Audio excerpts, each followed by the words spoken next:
there's a real person in there, and she goes back into their lives to teach them how to be themselves and how to take their life and just go with it. As a human, we get caught up in life and we get stuck on that hamster wheel, and we go from 9 to 5 or whatever your hours are on that hamster wheel, and we lose touch with ourselves and who we really are. And one of the things that I do is connect people back to who they really are. So break down the barriers and the blockages of your current life. What's stopping you from moving forward and creating the life that you desire and that you deserve, and through that, it's all about awareness. To become aware, you can then, once you're aware, you can then start to make those changes. And it's not just about the thought process. Energetically, we all of the trauma and our past events and our experiences and the social conformities that we think we need to follow all create blockages. And it's about coming back to self and asking yourself, well, what do I want? What do I need? I mean, when was the last time you asked yourself, what do I want? I don't know. Seriously, I don't know. What do I want? I know what I want, but asking myself, what do I want, is a different thing again. It's the knowing and then asking yourself truly what you want. I remember asking someone, what do they want once?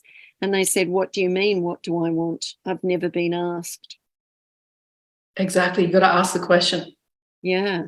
So that's an interesting one. And you said awareness, and awareness is a really important part of who we are, being aware of who we are and being true to ourselves. A lot of people I see conforming to make other people happy, but are they happy themselves? It all starts with self. And if you're not happy, how can you make somebody else happy? Exactly. It's like, how can you love somebody else if you don't love you? Or how do you expect somebody to love you if you're not loving you? And that's another question again, is if someone says that, oh, I love myself, it's not a conceited love, it's a respect for who you are and what you do and the person you are. It's really important to know that it's not an ego thing, because if you don't fill your own cup up first and love yourself, you can't do the right thing by others. If you don't love you, how can you give love to another? If your cup is not filled with joy, how can you give joy to somebody else? If you are not present with you, how can you be present with those around you? And if you've got family, if you've got children, like if you're stuck in your head in that chaos that is going on constantly 9 to 5, and even once you get home, how can you be present with your children and your family and your partner? So it's about coming in, realizing what all of that is, and you can't just turn it off. It's not about just flicking the switch, and you've got to learn how to do it, to be able to put that aside and recognize through that awareness how to be present with self and others. You sort of hit a chord, because you see people, everyone has these electronic devices and they're just glued to them all of the time. Even when they get home, there's the phone sitting there while they're cooking the dinner, or the phone sitting there while they're sitting eating their dinner, or the phone sitting there, or that device is sitting there while they're watching television, and they're constantly being distracted by that instead of being present for the surrounding environment. And I see this often. It's become people's lifeline. And, when you go walking and or you're driving and you see people and they're walking along the street and they're just playing, they're on their phone, using those thumbs.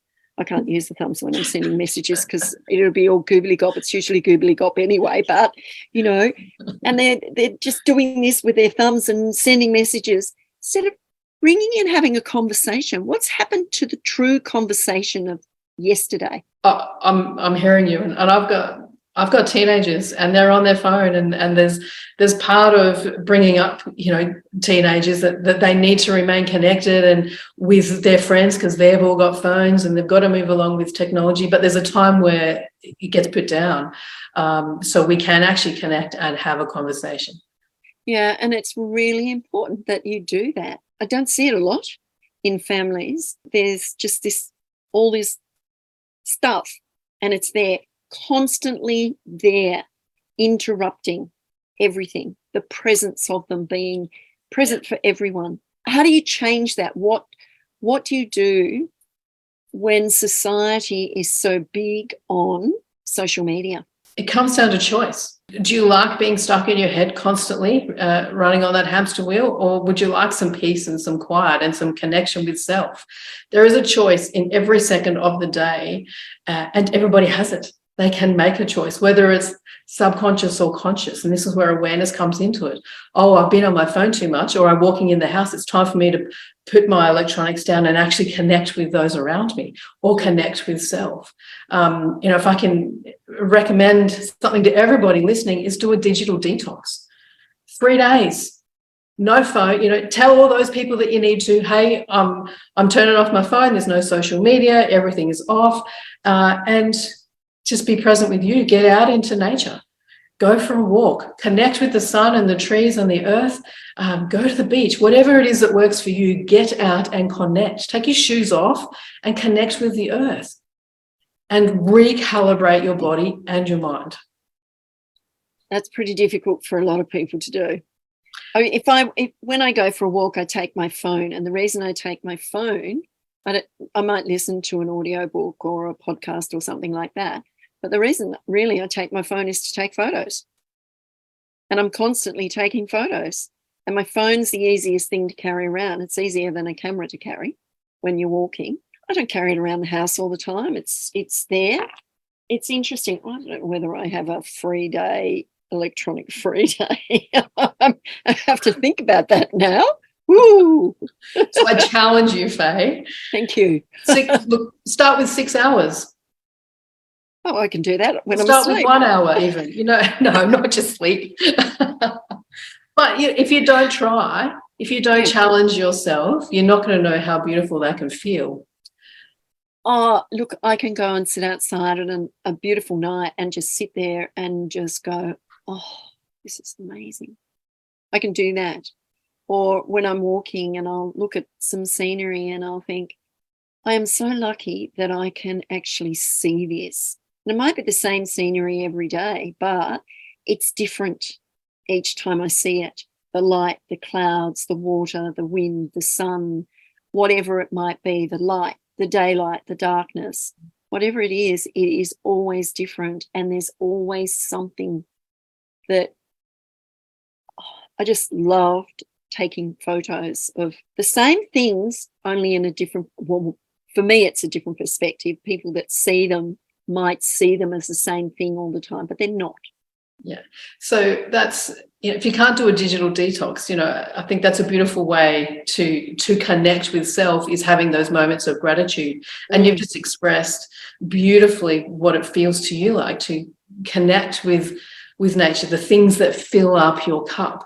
And it might not be nature, it might be your children laughing, or it might be achieving something, but having those moments of gratitude connect you to self. When I see a flower and its beauty, I think, oh, got to get a photo of that. So I've got to go and find my phone to take a photo of it. Or a bird sitting on a flower, just taking a photo of the moment, capturing the moment. I took a photo of a rose this morning and I thought, oh, I know how it smells because it smells absolutely divine. And I wanted to smell it from the photo. I'm thinking, oh, Faye, please. Really? You haven't developed smell-o-vision yet. No, but it's just having that appreciation for beauty. And I love to watch things grow, and I love to strike things and start, creating a plant from just a little cutting or something like that. That's what I love doing.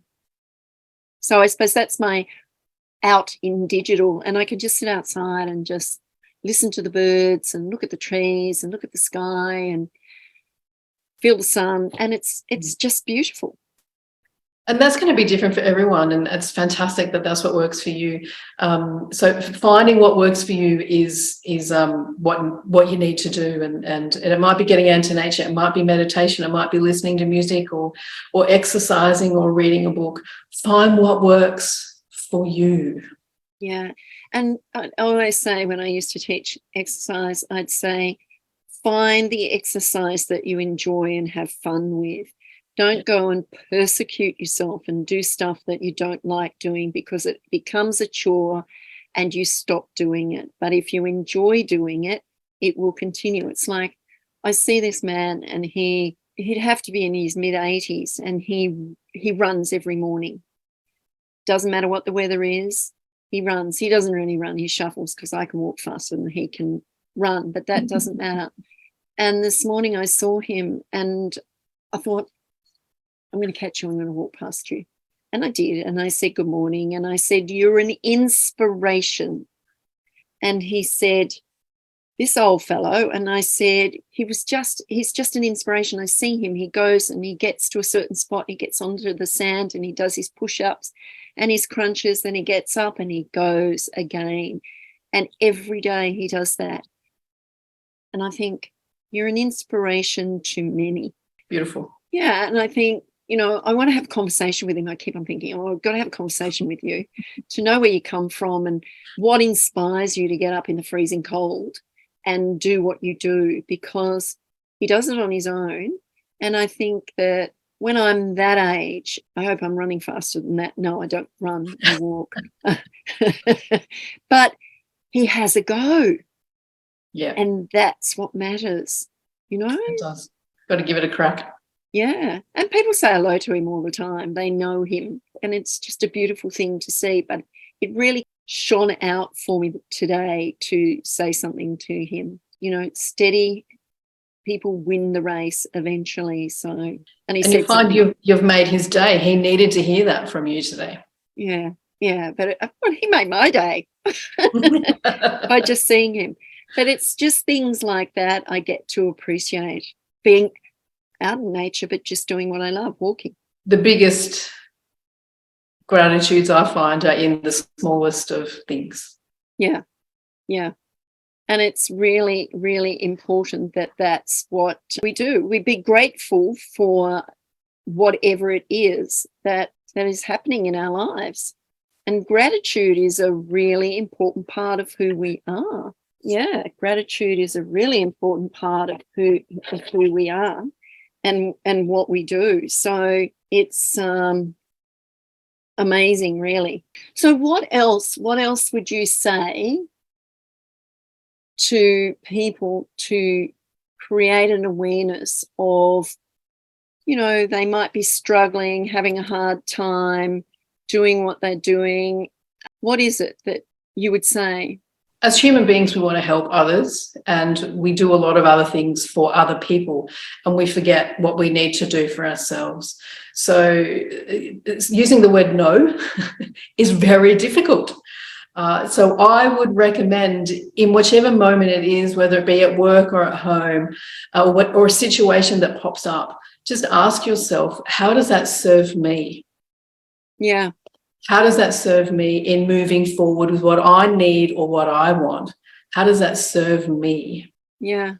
And be honest with yourself. And I think that's one of the hardest things to do, is actually be honest with yourself, because we help others to give ourselves gratitude. It's the ego that's talking. It's the ego that wants that recognition when we help others, instead of coming from a place of love and energetic support. It's we're feeding our wants, needs and desires from an ego perspective, not from a self-love perspective. Yeah, that's true. Be kind to yourself. Be happy. Doesn't take much to be happy, does it? Well, I think people have forgotten what happy actually is. They've got a version of happy, but is that really happy, or is that just, survival? A lot of humanity are just in survival mode. They're getting through the day, they're running that rat race, and their head is just above water. And it's about stopping and realizing, well, it's time for me to not just live in survival mode, because we look at the stress rates. We look at anxiety and we look at depression, and those rates are just going up and up and up.